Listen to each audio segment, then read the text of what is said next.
చేయుటకు నీవు నాకు ఇచ్చిన పనిని నేను సంపూర్ణంగా నెరవేర్చి భూమి మీద నిన్ను మహిమపరిచితిని. ప్రశ్న అడుగుతున్నాను, చెప్పండి. చేయుటకు నీవు నాకు ఇచ్చిన పనిని సంపూర్ణముగా భూమి మీద నువ్వు నాకు ఇచ్చిన పనిని సంపూర్ణంగా నెరవేర్చి భూమి మీద నిన్ను మహిమపరిచితిని. సంపూర్ణంగా నెరవేర్చిన వరకు ఏంటండి? కొన్ని కామెంట్రీలు, కొన్ని ప్రసంగాల్లో కామెంట్లు, కొంతమంది అధ్యాయాన్ని ఎలా వివరించారు చెప్పిన.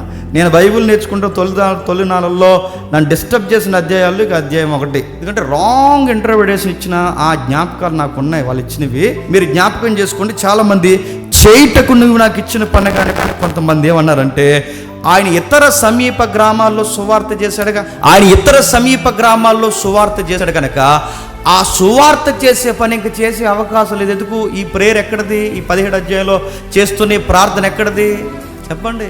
చర్చికొత్త ఎందుకు సంతూరు మమ్మీలా చూస్తారండి, అన్ని దిక్కులు నోరు బాగానే ఉంటుంది. యోహాను సువార్త 17 అధ్యాయం ఎక్కడిది? గెత్సేమనే వనములో చిట్ట చివరి ప్రార్థన ఎక్కడిది? బండ గుర్తుపెట్టుకోండి. యోహాను సువార్త 17 అధ్యాయం గెత్సేమనే వనములో చిట్ట చివరి ప్రార్థన. అంటే ఈ ప్రేయర్ తర్వాత ఇంకేముందండి? ఆయనకి సిలువ ఉంది. ఇక ఇతర సమీప గ్రామాల్లో వెళ్ళి సువార్త చేయడానికి ఆయనకి ఏం అవకాశం లేదు చెప్పండి? సువార్త చేసే అవకాశం లేదు. ఇంక ఇతర సమీప గ్రామాల్లోకి వెళ్ళి ఆయనకి సువార్త చేసే అవకాశం లేదు కనుక వీళ్ళు దీన్ని బేస్ చేసుకుని ఏమన్నారంటే ఇక గెత్సేమనే వనం ఇంక చిట్ట చివరి ప్రార్థన కనుక దాని తర్వాత సువార్త చేసే అవకాశం లేదు కనుక చేయుటకు నీవు నాకు ఇచ్చిన పనిని నేను సంపూర్ణంగా నెరవేర్చానన్న ఆ పని ఏం పని అని చెప్తున్నారు వాళ్ళు? సువార్త అని చెప్తున్నారు. అలా ఉంది అక్కడ. మరికొంతమంది ఏం చెప్పారంటే, మరికొంతమంది దాన్ని ఏం చెప్పారంటే, మరికొంతమంది ఏమని చెప్తున్నారంటే ఆయన ఎక్కబోయే సిలువ కార్యక్రమం అంటే ఇంక గెత్సేమనే వనము తర్వాత ఆయన చేయబోయే అతిపెద్ద ప్రాజెక్ట్ ఏంటండి? ఆ గొలుగతా కొండ మీద ఆకాశానికి భూమికి వేలాడి మానవ పాపాల కొరకు ఆ ముల్లోకాల్ని లేదా ఆ 2 లోకాన్ని సంధి చేయడానికి చనిపోవాలి. అది నెక్స్ట్ ప్రాజెక్ట్ అయింది. ఆ ప్రాజెక్ట్ కొరకు చనిపోవాలి. వీళ్ళు దాన్ని ఏమన్నారంటే చేయుటకు నీవు నాకు ఇచ్చిన పని నేను సంపూర్ణంగా నెరవేర్చుతాననగానే ఆయన చేయబోయే సిలువ కార్యక్రమాన్ని ఆయనట మానసికంగా మెంటల్గా ప్రిపేర్ అయి చేయబోయే పనిని చేసేసినట్టుగా ఫీల్ అయ్యి ఆ ప్రేయర్ చేస్తానన్నాడు. అలా ఉంది అక్కడ. అంటే మరి ఎందుకు ఇలా చెప్తున్నారంటే నేను అడుగుతున్నాను. ప్రశ్నించేవాళ్ళు, అడిగేవాళ్ళు, నేర్చుకునేవాళ్ళు, నేర్చుకుని చెప్పేవాళ్ళు ఈ జనరేషన్లో తక్కువైపోయారు కనుక ఎలా పడితే అలా బోధిస్తారు. మరేంటి అక్కడంటే మళ్ళీ మర్చిపోకండి, గ్రేట్ కమిషన్ జ్ఞాపకం చేసుకుంటున్నాడు, మహా ఆదేశాన్ని జ్ఞాపకం చేసుకుంటున్నాడు. ఏ మిషన్ జ్ఞాపకం చేసుకుంటున్నాడు? వాళ్ళకి చెప్పాడు కదా శిష్యులకి.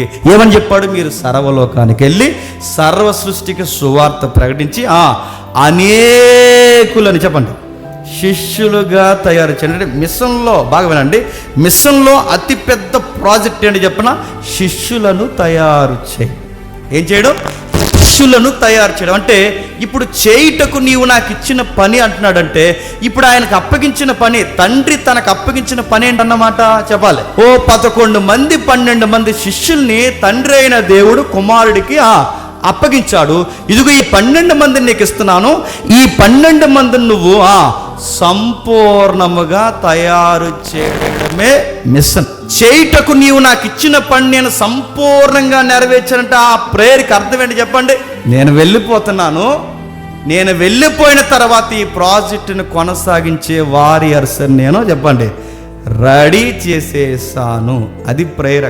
అంటే యేసుప్రభు వారు ఎక్కువ తహతహలాడిపోయింది. అంటే గెత్సేమనే వనములో ఆ మానసిక రోధంలో కూడా ఆ ప్రార్థనలో కూడా ఆయన ఎక్కువ జ్ఞాపకం చేసుకునేది ఏంటో చెప్పిన మనుషులు వాక్యములో తయారవ్వాలి, మనుషులు వాక్యంలో తయారవ్వాలి, శిష్యులు తయారవ్వాలి, యేసుప్రభుని ఎక్స్పోజ్ చేసే వాళ్ళు తయారవ్వాలి, సువార్త పక్షము నిలబడే వాళ్ళు తయారవ్వాలి.